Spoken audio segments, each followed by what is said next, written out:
डायबिटीसची औषधं घेत असाल तर सावधान.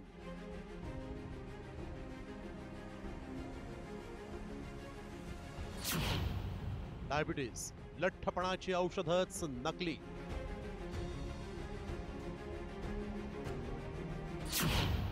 पोलिसांकडून बोगसगिरीचा पर्दाफाश.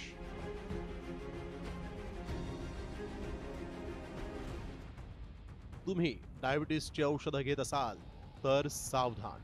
डायबिटीस आजार हा माणसाचं शरीर हळूहळू पोखरून टाकतो.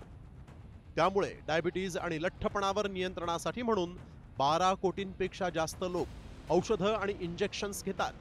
मात्र ही औषधच बोगस असल्याचं उघड झालं. मुंबई पोलिसांनी 4 ठिकाणी छापेमारी करत या बोगसगिरीचा पर्दाफाश केलाय.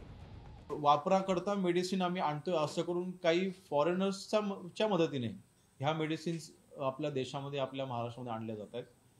म्हणजे ट्रॅव्हल करत असताना 10 मेडिसिन सोबत घेऊन यायच्या, असं करून काही केनियावरनं, काही सिरियावरनं, काही गल्फ कंट्रीवरनं, काही आफ्रिकेवरनं असे काही प्रवासांच्या माध्यमातून या मेडिसिन्स आणल्या जात आहेत की EOWच्या माध्यमातून या ज्या मी धाडी 4 दिवसापूर्वी केल्या, EOWच्या माध्यमातून या संपूर्ण रॅकेटचं तिथे चौकशी केली जाईल आणि EOWच्या माध्यमातून या सगळ्यांवरती योग्य ती कारवाई केली जाईल. डायबिटीज आणि लठ्ठपणा यावर नियंत्रण मिळवण्यासाठी सर्वसामान्य नागरिकांपासून ते सेलिब्रिटी इंजेक्शन्सचा वापर करतात. या इंजेक्शन्सची किंमत 40 ते 50 हजार इतकी आहे. या बोगस औषधांच्या विरोधात FDA आणि मुंबई महापालिकेनं धडक कारवाई सुरू केली आहे. त्यानंतर आता पोलिसांनी वांद्रे, अंधेरी, घाटकोपर, पाली हिल भागात छापेमारी करत इंजेक्शन्स जप्त केले, तर 2 जणांच्या मुसक्या आवळल्या. माझ्या अधिकाऱ्यांना त्या लोकेशनपर्यंत त्या ड्रग इन्स्पेक्टरना घेऊन जायला सांगितलं आणि मग शेवटी तिथे आपल्या या ॲक्शननुसार आपण कारवाई केली.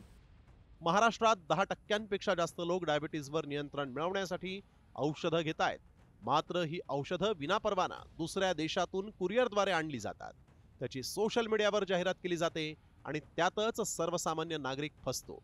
या बोगसगिरीचा पर्दाफाश करण्यासाठी पोलीसही सतर्क झाले आहेत. मात्र तुम्हीही सोशल मीडियावर जाहिरात पाहून औषधं घेत असाल तर सावध रहा. सूरज मसूरकर सह ब्युरो रिपोर्ट, साम टीव्ही न्यूज, मुंबई.